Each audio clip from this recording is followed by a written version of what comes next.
الحمد لله حق حمده والصلاة والسلام على أشرف المرسلين وعلى آله وصحبه أجمعين أما بعد. ബഹുമാനപ്പെട്ട ഉസ്താദുമാരെ, എൻ്റെ ശബ്ദം ശ്രവിക്കുന്ന എൻ്റെ പ്രിയപ്പെട്ട ശ്രോതാക്കളെ,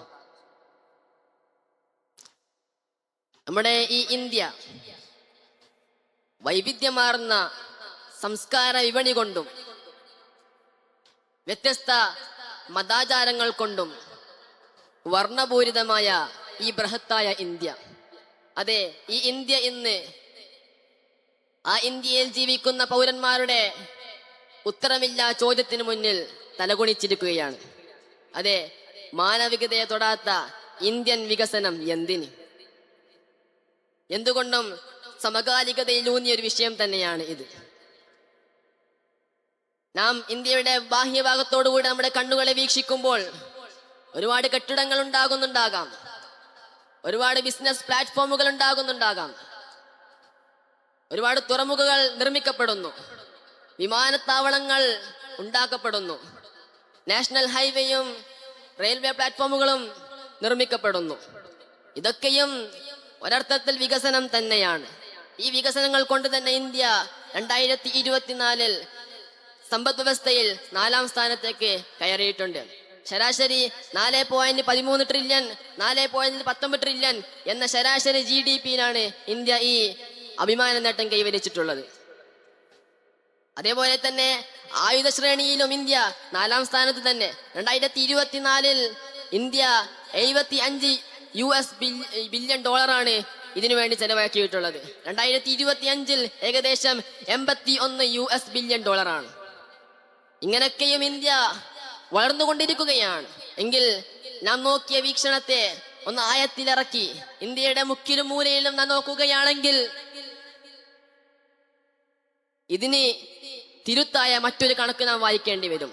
ഐക്യരാഷ്ട്രസഭ 2025 പുറത്തിറക്കിയ കണക്ക്, അഥവാ 193 രാജ്യങ്ങളെ ഉൾക്കൊള്ളിച്ചുകൊണ്ട് HDI റാങ്ക്, അഥവാ മാനുഷിക വികസന സൂചിക, ഹ്യൂമൻ ഡെവലപ്മെന്റ് ഇൻഡെക്സ്, ഈ ഇൻഡെക്സിൽ ഇന്ത്യ 130ാം സ്ഥാനത്താണ്. എന്തുകൊണ്ട് ഇത്രയും വലിയൊരു ഇന്ത്യ 130ാം സ്ഥാനത്തിലേക്ക് താഴ്ന്നു പോയി എന്ന് നാം മനസ്സിലാക്കേണ്ടതുണ്ട്. എന്താണ് മാനുഷിക വികസന സൂചിക? ഇന്ത്യയിൽ ജീവിക്കുന്ന, ഒരു രാഷ്ട്രത്തിൽ ജീവിക്കുന്ന പൗരന്മാരുടെ ജീവിതക്രമം, ക്രമസമാധാനം, ആയുരാരോഗ്യം, വിദ്യാഭ്യാസം എന്നീ കാര്യങ്ങളെ ചർച്ച ചെയ്യുന്നുകൊണ്ട് പഠനം നടത്തുന്ന ഒരു വിഷയമാണ് മാനുഷിക വികസന സൂചിക. ഈ മാനുഷിക വികസന സൂചികയിൽ ഇന്ത്യ 130ാം സ്ഥാനത്താണെന്ന് നാം മനസ്സിലാക്കേണ്ടതുണ്ട്. വേൾഡ് എക്കോണമിക് ഫോറം 2020 നടത്തിയ കണക്ക് പ്രകാരം ഇന്ത്യയിലെ തെരുവുകളിൽ ഏകദേശം 220 ദശലക്ഷം മനുഷ്യരാണ് ദിനേന 32 രൂപ ചെലവിൽ മാത്രം അവരുടെ ജീവിതം കഴിച്ചുകൂട്ടുന്നത്. UK, ഫ്രാൻസ്, ഇറ്റലി എന്നീ രാജ്യങ്ങൾ ആദ്യ 20ൽ തന്നെ നിലനിൽക്കുമ്പോഴും ആ രാജ്യങ്ങളെക്കാൾ എന്തുകൊണ്ടും ശക്തരായ ഇന്ത്യ ഇന്നും പിറകോട്ടേക്ക് പോയിക്കൊണ്ടിരിക്കുകയാണ്.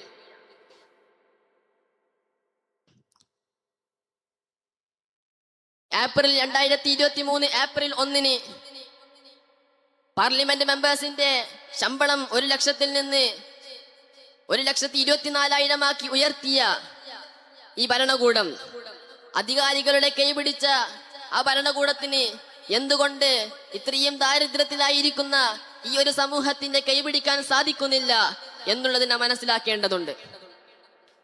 ഒന്നും കൂടി ആയത്തിലേക്ക് ഇറങ്ങിയാൽ, ഐക്യരാഷ്ട്രസഭയുടെ 2023 കണക്ക് പ്രകാരം ലോകത്ത് ഏറ്റവും കൂടുതൽ അതിദാരിദ്ര്യരുള്ള രാജ്യമായി കൊണ്ട് ഇന്ത്യയെ 1ാമതാണ് ഈ ലോകം എണ്ണിയിട്ടുള്ളത്.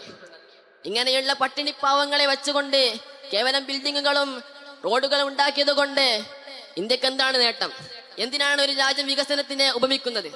അതെ, ആ രാജ്യത്തിന് ഡെവലപ്ഡ് ആകാൻ വേണ്ടിയാണ്. എങ്കിൽ മനുഷ്യനെ തൊടാത്ത ഒരു വികസനം കാഴ്ചവെച്ചുകൊണ്ട് 2100 കഴിഞ്ഞാലും ഈ പോക്കിൽ ഇന്ത്യ ഡെവലപ്ഡ് ആവുകയില്ല എന്ന് നാം മനസ്സിലാക്കേണ്ടതുണ്ട്. ഒരു വികസനം ഒരു രാഷ്ട്രത്തിലേക്ക് വരുമ്പോൾ എന്തുകൊണ്ടും അവിടെ ഒരു പ്രശ്നം ഉണ്ടാകുന്നതാണ്.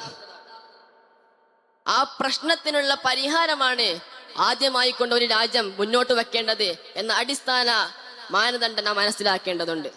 ഒരു രാജ്യത്തിൽ ജീവിക്കുന്ന പൗരന്മാർ, ആ പൗരന്മാരുടെ അകത്തളങ്ങളിൽ കത്തിജ്വലിക്കുന്ന തീ, ആ തീയുടെ കാരണം കണ്ടെത്തി അതിനെ അണക്കാനുള്ള ശ്രമമാണ്, ആ ശ്രമം കൊണ്ടുള്ള മാറ്റുതിരുത്തലുകളാണ് യഥാർത്ഥ ഫലവത്തായ വികസനം എന്ന് നാം മനസ്സിലാക്കേണ്ടതുണ്ട്. ഓൺലൈൻ കാലഘട്ടത്തിൽ AI വികസിച്ചപ്പോൾ പല വിദ്യാർത്ഥികൾക്കും ഓൺലൈൻ സർവീസുകളില്ലാതെ ക്ലാസുകൾ മുടങ്ങിപ്പോയി. അതിനുള്ള പ്രധാനപ്പെട്ട കാരണം കാലഘട്ടം മാറുന്നതിനനുസരിച്ച് നമ്മുടെ പ്രകൃതവും മാറേണ്ടതുണ്ട്. ഭരണകൂടം അവരുടെ നിയമങ്ങൾ കാലഘട്ടത്തിനനുസരിച്ച് മാറ്റിയില്ല എന്നതാണ് ഇതിന്റെ പ്രധാന കാരണം. അതുകൊണ്ട് തന്നെ എൻ്റെ വാക്കുകൾ ചുരുക്കുകയാണ്. ഇന്ത്യ ഡെവലപ്ഡ് കൺട്രി ആകുവാൻ വേണ്ടി മനുഷ്യനെ തുടർന്ന് വികസനത്തിലേക്ക് നമുക്ക് പ്രതീക്ഷ വെക്കാം എന്ന് പറഞ്ഞുകൊണ്ട് നിർത്തുന്നു. ആഖിർ ദഅവാന അൽഹംദുലില്ലാഹി റബ്ബിൽ ആലമീൻ. അസ്സലാമു അലൈക്കും വറഹ്മത്തുള്ളാഹി വബറകാതുഹു.